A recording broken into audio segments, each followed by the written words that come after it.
Hey, what's up, guys?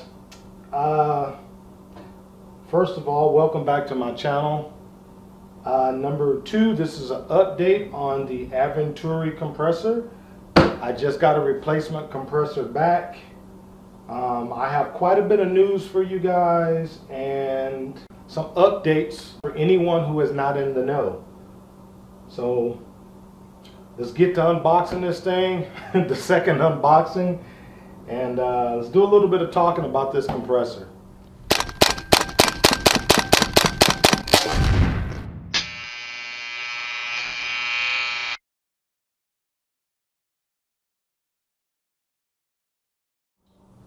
Alright guys, first things first, let's go ahead and unbox this.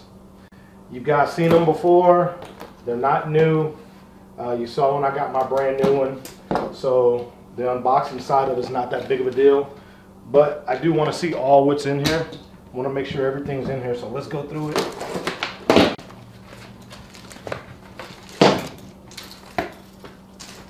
That goes over there. First bit of news, and I'm going to call some of it news and news/tips.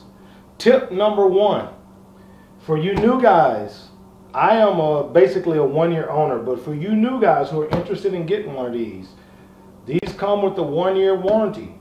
The best advice I can give you guys, keep this damn box for the entire year, if not longer. When my unit broke, I'm going to make this short and sweet. When my unit broke, I had to take it to UPS shipping store. It cost me $208 to ship it back. There's $141 just for the weight of the compressor to ship it, if I have my own box. But because UPS had to build a special crate, it was another $60-something, you know. And of course, Uncle Sam's got a, tax, so that goes without saying. So it's $208. So I could have saved myself a little over 60, almost 70 bucks by having this box. So this box is now going into storage for quite some time now. That's tip number one.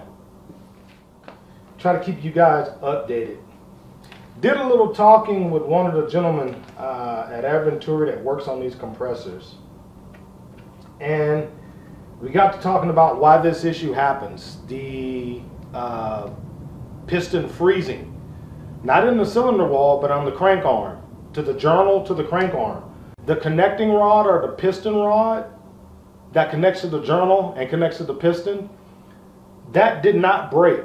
He said what happened is it got seized, and it was seized around the journal. So me being a mechanic, or having a mechanical background, I started asking questions, and my first question was, if it's metal on metal reciprocation,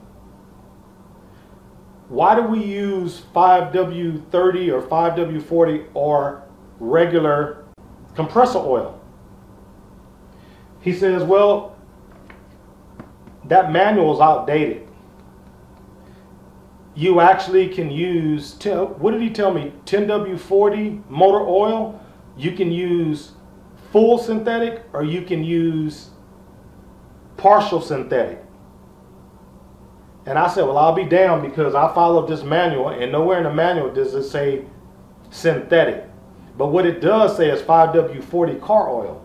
Well, if you look for 5W40, I don't know about you guys, where you guys live, but in California, especially SoCal, you cannot find 5W40 or 30 unless it's synthetic. But the book did not specifically say synthetic. Let me put the good point on there. I have a buddy, Hunter One, who has the same compressor. He bought 6 months before mine. His compressor is still going. He's been using full synthetic since day one. So I went and picked me up a quart of Pennzoil 5W30 full synthetic. Now let me put a little disclaimer in this. I am not telling you guys what weight to use. What I am saying is I'm going to use synthetic in this unit. I'm going to see if there is a difference, not only in temperature, but also in life, in the lifespan of this equipment. Will it run past 10 months? Will it run past 11 months? We're going to find out. Will it be the synthetic that makes a difference? Or is it just the fact that this unit might be better than the other unit? We don't know. But the best thing I can do is just try stuff and relay the information to you guys. So that's what we're going to go with. I personally want to stick with the unit. I want to see it work because I paid money for it full price. And if you guys already bought these units, you know, all of us don't have $12, $13, $14, $18, $2,000, $3,000 to just, you know, okay, I don't want this anymore. I want a refund, and I'm gonna go buy a $5,000 Airtex or a Sheldon or a Bauer. I can't wait. I can't spend that kind of money on airgun related items. So I personally want mine to work, and you guys that already have them, stick with me. Let's see if this works. That's the only thing we can do. For you guys that are out there that are using regular oil, I say change your oil right now and go full synthetic. All right, guys, here we go with the unboxing.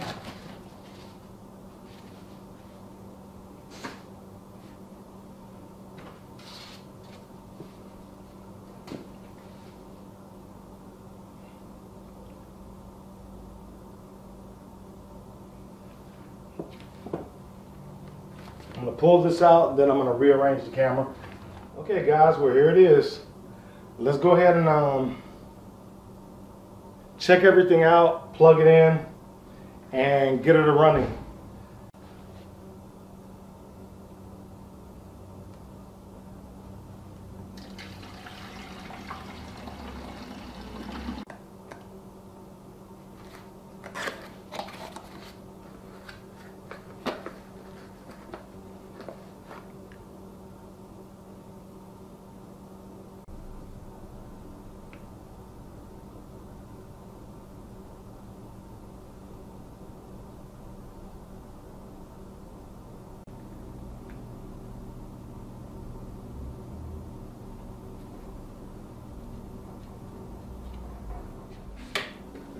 Ten-minute break-in.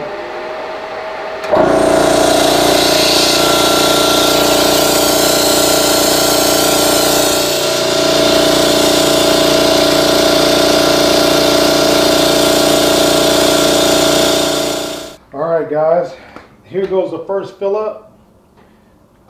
Today is what, 11/7 I believe. What is today?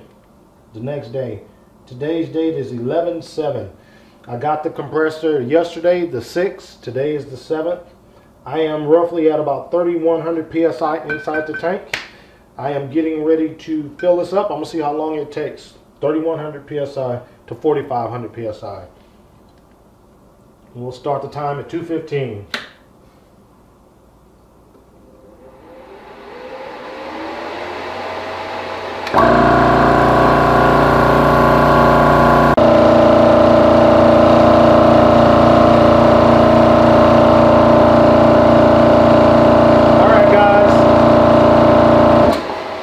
There it is, it's 2:30, it just turned off. We are at 4,400, so the gauge is a little off. But 15 minutes, it went from 2,800 to 4,500 in 15 minutes. I think we're compressing. All right guys, we've reached the end of the video. I hope that you guys learned something. Unfortunately, there's just not a lot of information as to the main cause of why the pistons are freezing on the journal, or some of them are actually, the connecting rod's actually breaking. I've heard reports of people saying their connecting rod broke. I would assume the connecting rod broke because it probably froze on a journal. Hopefully the solution is synthetic oil, because synthetic oil is much slippery.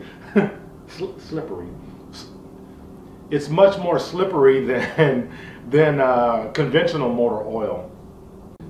Hope you guys enjoyed the video. Like I said, I'm sorry there's not more of a finite solution, but hopefully you guys enjoy it. Hopefully everything works out for you. For you guys that are gonna try synthetic, you know, report back. Let me know in the comment section. Let me know if it's helping some of you guys. One other point I'll bring up is a buddy of mine local here just said he had heating problems with his Venturi. He said it's running fine, it just overheats. So he contacted me because he knew I had problems with mine and he needed advice. And I said, well, the first thing I would do is go to the water reservoir and make sure that the inlet and outlet hose are free and they're not stuck way down in the corner somewhere, preventing the water pump from sucking in water. I said, so make sure they're pulled back a little bit so they're free floating in the water, so the return line can dump water and the suction line, the inlet line, can suck water into the heads. So I said, and the other thing I would try is just replace your conventional compressor oil with synthetic. So he did. He went to the store, he bought a quarter synthetic, he got a 5W40 synthetic oil, and he replaced his water, he replaced the oil, he freed the lines, and he said the lines were fine anyway. And he says it still runs a little warm, but just from the replacement of the oil, he's noticed two things. One, it's quieter, and number two, it is running roughly 10 degrees cooler. He said now it's in the 70s instead of the high 70s or 80s, it's now in the very low 70s. So he says he is noticing that it's definitely running cooler with the oil. So while he still seems to have somewhat of an overheating issue, he did notice the synthetic alone made it a little bit cooler, and it dampened the sound of the operation of the unit. So anyway, that's that. That's a bit of good news. So anyway, man, hope you guys enjoyed the video. See you guys on the next one. If you like the video, please give me a thumbs up. If you're new here and you're not a subscriber and you like the video, please click subscribe. Hope you guys find my videos entertaining, informational, and helpful.